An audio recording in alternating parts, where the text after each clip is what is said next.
Assalamualaikum warahmatullahi wabarakatuh. Waalaikumsalam warahmatullahi wabarakatuh. Alhamdulillahirabbil alamin. Kita bertemu lagi teman-teman semuanya. Dan pada hari ini kita akan membahas tentang sejarah kebudayaan Islam. Baik, sebelum kita memulai pembelajaran, Bapak ingin menanyakan apakah hari ini ada yang tidak hadir? Ada. Siapa? Widya. Oh, sakit atau izin? Izin. Oke, diperbolehkan. Baik, sebelum itu mari kita berdoa terlebih dahulu. Semoga apa yang kita pelajari hari ini bisa bermanfaat untuk kita ke depannya. Berdoa mulai. Bismillahirrahmanirrahim. Raditu billahi rabba wa bil islami dina wa bi Muhammadin nabiyya wa rasulah. Rabbi zidni ilman warzuqni fahman. Amin ya rabbal alamin. Oke, baik teman-teman semuanya, sebelum kita memulai pembelajaran tentang kondisi masyarakat Mekah sebelum Islam, di sini Bapak akan menampilkan sebuah video yang mana teman-teman semua nanti diwajibkan untuk mencatat di kertas yang Bapak berikan ini. Nah, dari hasil catatan kalian, ambil poin-poinnya. Nanti nilai itu akan dijadikan sebagai penilaian ulangan harian. Bisa dimengerti? Bisa. Baik ya, dengan serius mengerjakannya karena ini menunjang hasil dari penilaian akhir teman-teman semuanya. Oke. Baik. Semuanya sudah menerima kertas? Sudah. Sebelumnya dirapikan dulu duduknya. Oke. Kalau sudah, bisa kita mulai videonya? Oke. Mohon diperhatikan.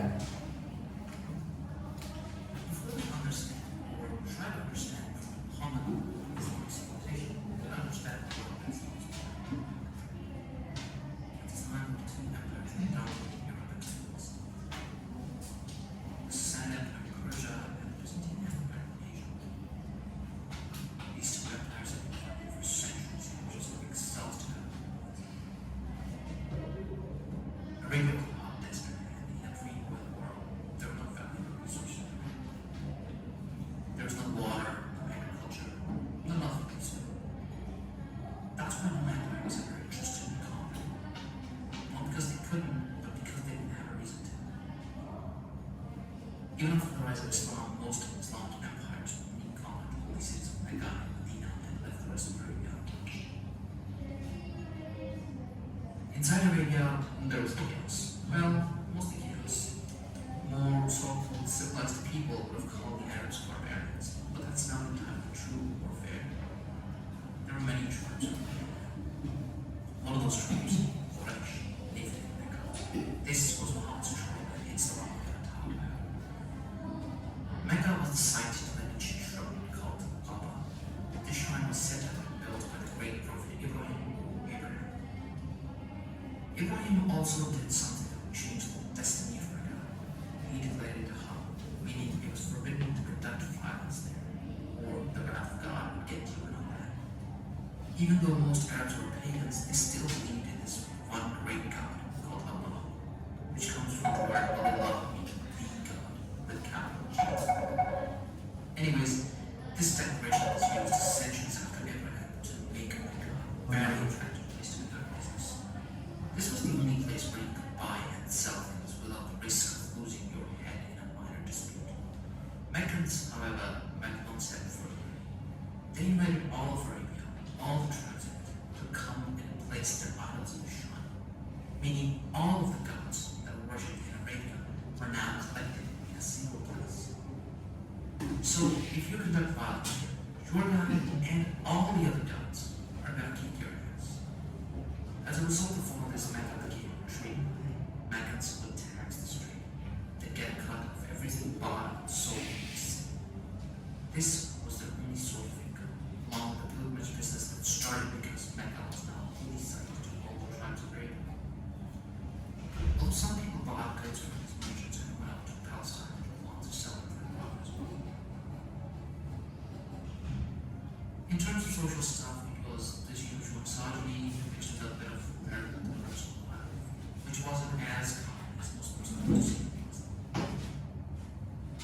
slavery, obviously, you didn't get any rights if you didn't own land and all that good stuff that we've talked about in history. Among the pagans, there were Christians and Jews living in Arabia.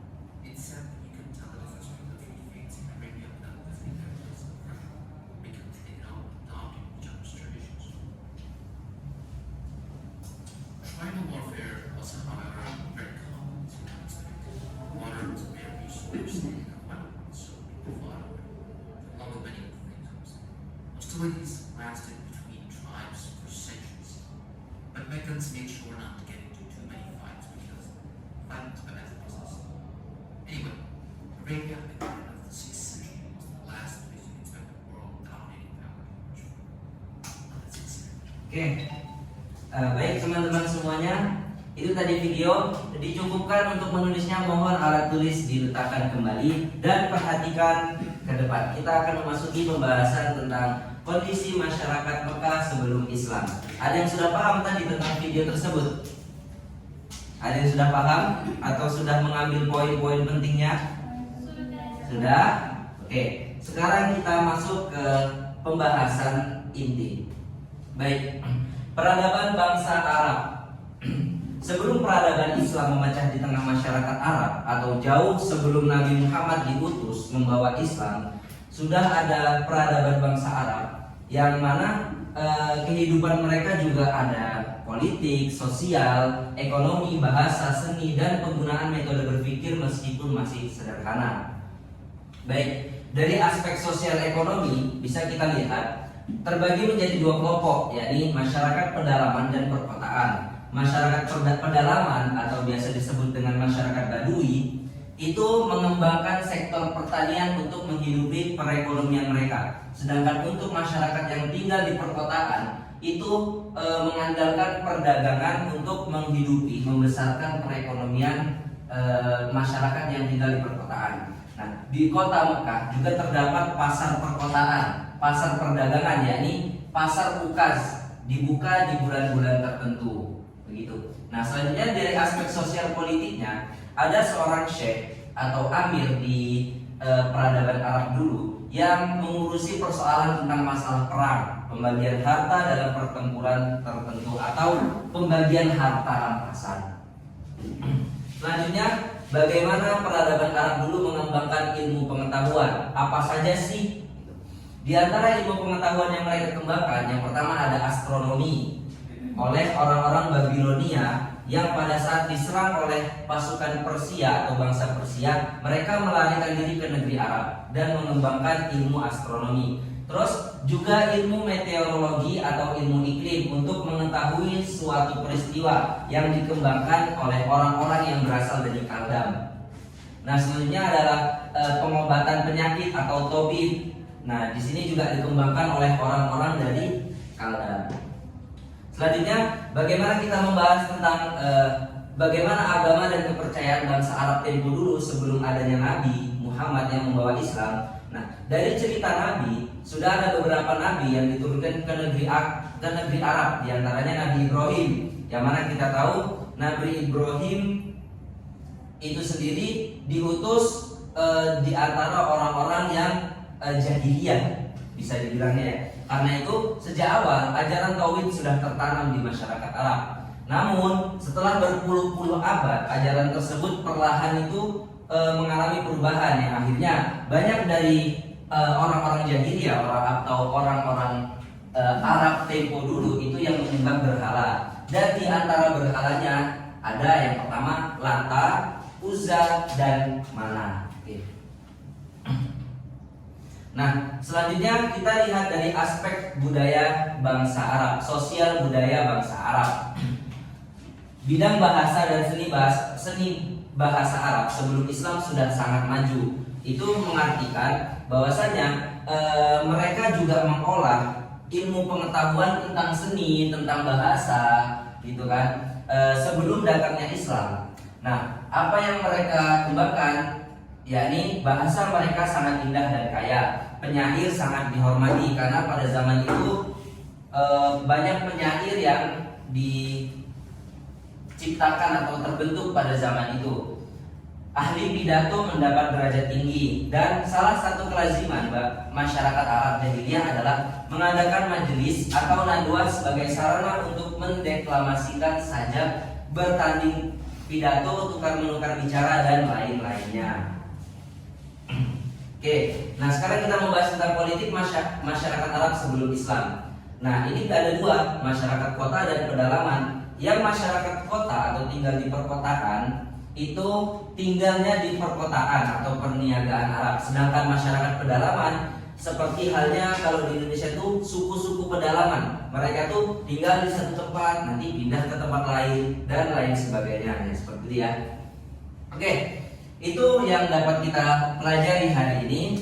Ada yang mau bertanya? Belum, Pak. Enggak? Oke. Baik. Nanti minta tolong kepada ketua kelas hasil dari ulangan tadi mohon dikumpulkan dan diserahkan kepada saya setelah pembelajaran selesai. Nah, saya berharap teman-teman semuanya terus mengingat bagaimana sejarah perkembangan Islam tempo dulu sebelum datangnya Islam sebagai bahan perbandingan kita agar kita terus memperkuat keimanan kita sebagai umat Islam. Oke, bisa dipahami semuanya? Bisa? Baik.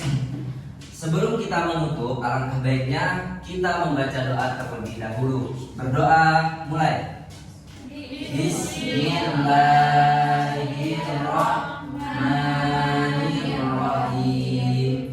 Subhanakallahumma wa bihamdika Asyhadu an la ilaha illa anta astaghfiruka wa atubu ilaik. Alhamdulillahirabbil alamin. Teman-teman semuanya, perbanyak lagi belajar, perbanyak lagi mengetahui tentang sejarah. Bapak akhiri, assalamualaikum warahmatullahi wabarakatuh.